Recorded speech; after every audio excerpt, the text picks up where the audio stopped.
Hello, my name is Dr. Jordan Poss, and I'm here to tell you why coronavirus is playing a game of cornhole against you, and it's really good at it. And to make matters worse, we can't even be on offense. We're on defense all the time, and being on defense can be exhausting and boring. But we can't give up. It's our only solid option. So in this video, we're going to use this simple cornhole analogy to explain what COVID is, how it works, and most importantly, how you can use it to keep yourself safe. So first off, let me just say that I despise the name cornhole. It's a ridiculous name, even for a corn-loving Iowan such as myself. It should only be called bags. But I also love alliteration, so coronavirus cornhole it is. That's the video. So the point of cornhole, for those of you that don't know, is to get your bags on a board. It'll be worth 1 point, or get in a little hole on the board that will show you. And that's worth 3 points. The first 1 to 21 wins. And that's what coronavirus is trying to do. It's trying to get 21 points on you. Not 1, not 7. It is trying to get enough virus in you to make sure that it can get you sick. It's not a one and done thing, and it's important to remember that. You can't get sick from a single virus particle that was left on your Amazon package that you ordered your 4-in-1 pool float on. It's not how it works. While we don't have all the answers yet, it's probably something similar to a related virus such as MERS, what takes thousands of particles to get you sick. So our job is to stop the virus from getting those thousands of viral particles into us and scoring those 21 points.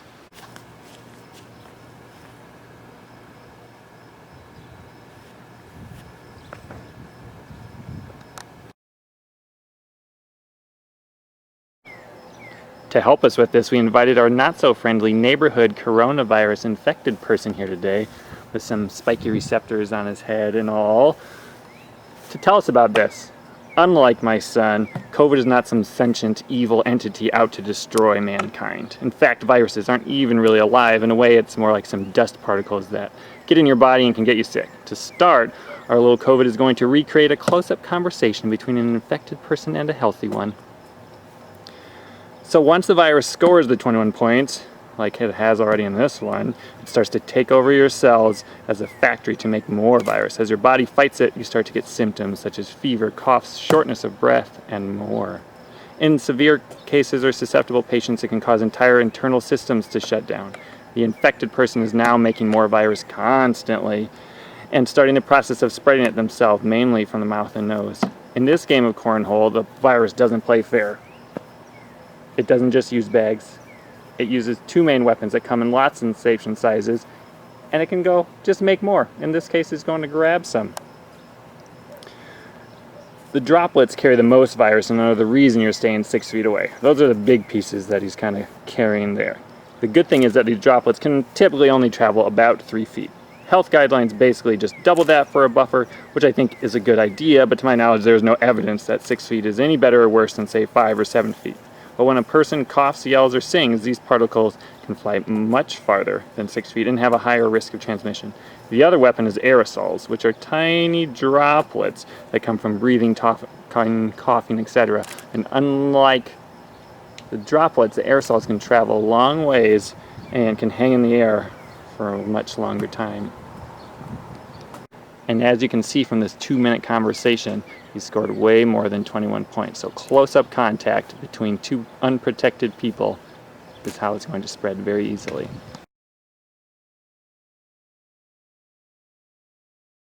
So now we have another, I think even angrier coronavirus infected person here that is going to show us one of the ways that we can stop the virus from scoring 21 points. So the main one is just staying far away. There you are, hanging out. Here's this person. Let's see if you can get them infected here. Yeah, about 3 feet, right? That's about how far most of the droplets go. Some of them will go a little farther, so check it a little farther. All right, getting closer, but not even close to where you're at. And still angry about it. And even if they throw a couple more here, and get closer and closer, and if they take some of the aerosols and throw those high in the air, we're going to see if we're getting anywhere near that. Nope. So the point here is what we did for 2 months, staying far away from someone, means you can't even get close to being infected with this by one virus, let alone them scoring the 21 points. So the best thing you can do, just stay far away.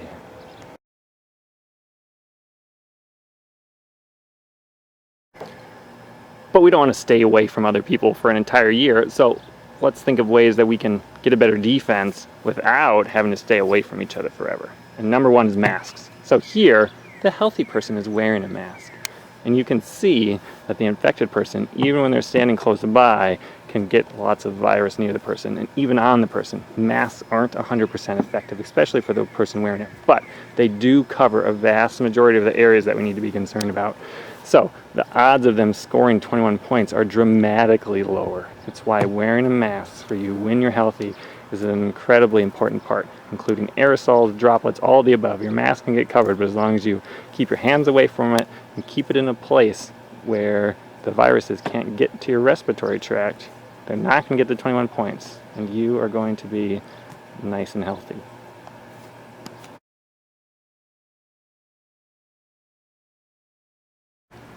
But even better than the healthy person wearing the mask is the sick person wearing the mask.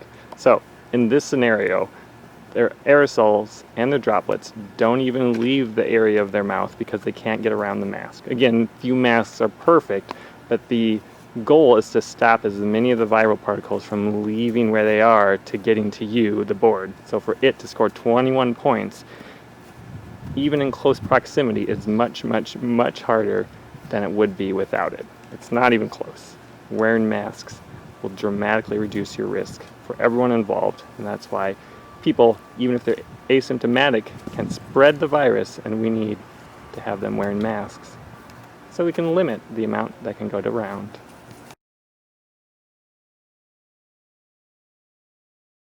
Let's talk about why hand hygiene is important. So right now, this healthy guy is just happy.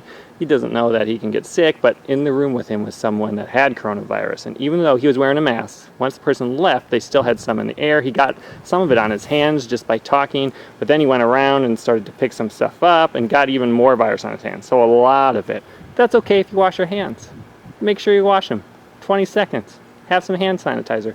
It'll knock them right out. But if you don't, what's going to happen is you're going to bring them right up to your mouth or your nose, touch your face, and you're just putting them right in the hole. So the easiest way for them to score some points is putting it right in there. So now you're all sad because they scored the 21 points and all you had to do was wash your hands. You would have been safe. But instead you forgot.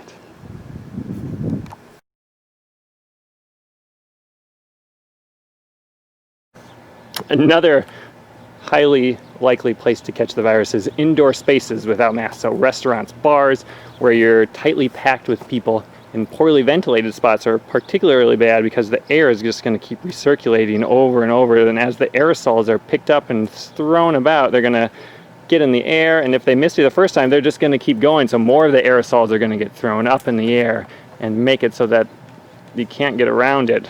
And they throw some more, and then you're going to throw some more of it in there, so that eventually you're almost certainly going to get to your 21 points when you're tightly packed inside that space because it's right next to you, and even if they miss, there's a chance for them to come around again and score more points against you.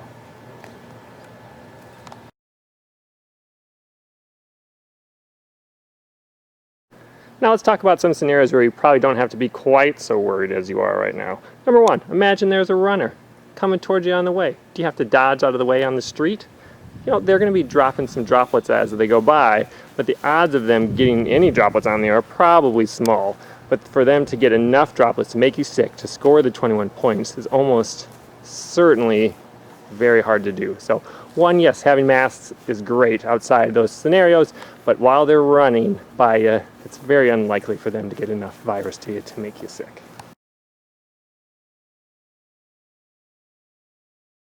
Another area we don't have to be quite as concerned are those Amazon packages or takeout food that you get. So using the 21 point that the virus has to get, it's to be very unlikely for them to get enough virus on the package, if any at all. Even if they have some, a lot of it's going to die before it gets to you. But let's say they have some, all right?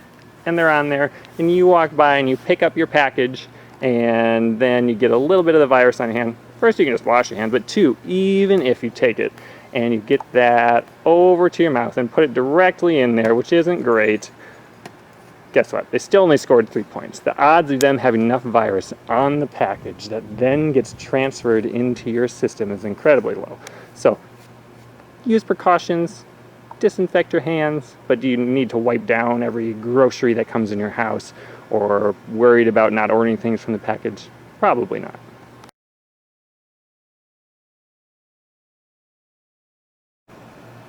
And then another thing we don't have to be quite as worried about is the outside, all right? So look at all this space around you. That virus, even if it gets by you there, it starts to get spread around. Sure, if you're in tight contact right next to someone, they can do some of those scenarios we talked about within the 3 feet, but generally you're not quite as close inside, and all the aerosols and the droplets we talked about before that really gather inside, outside, they're just going to spread around where they're going to eventually become inert and not get enough virus in you to cause the 21 points to make you sick.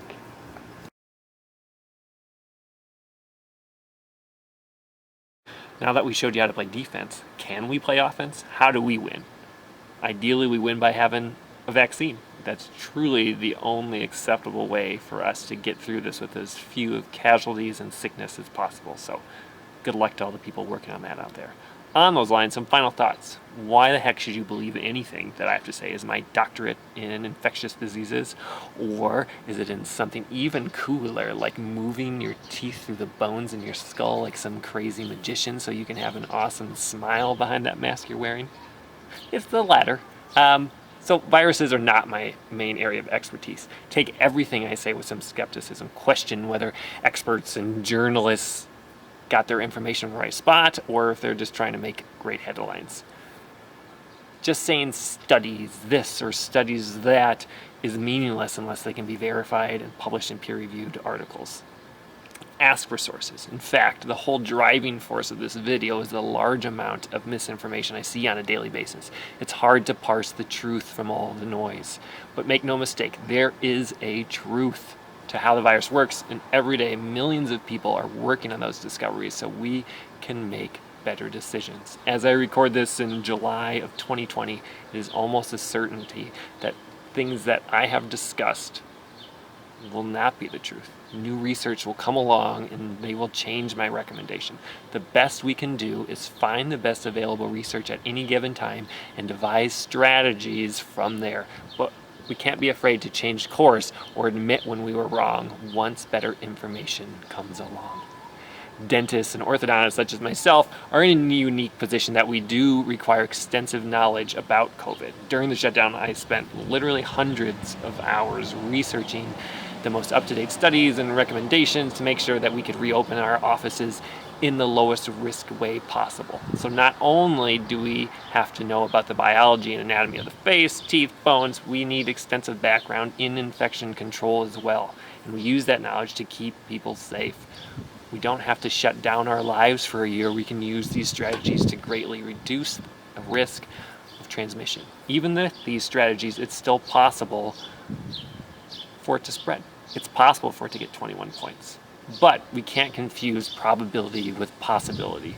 We should be taking extensive precautions to greatly reduce our risk and still allow us to do many normal procedures and activities so we aren't paralyzed by unwarranted fear. The next time you're thinking about how risky a situation is, especially a new one, use the cornhole analogy to think to yourself, is this a situation where the virus has a good chance to score 21 points? And if it is, change the game.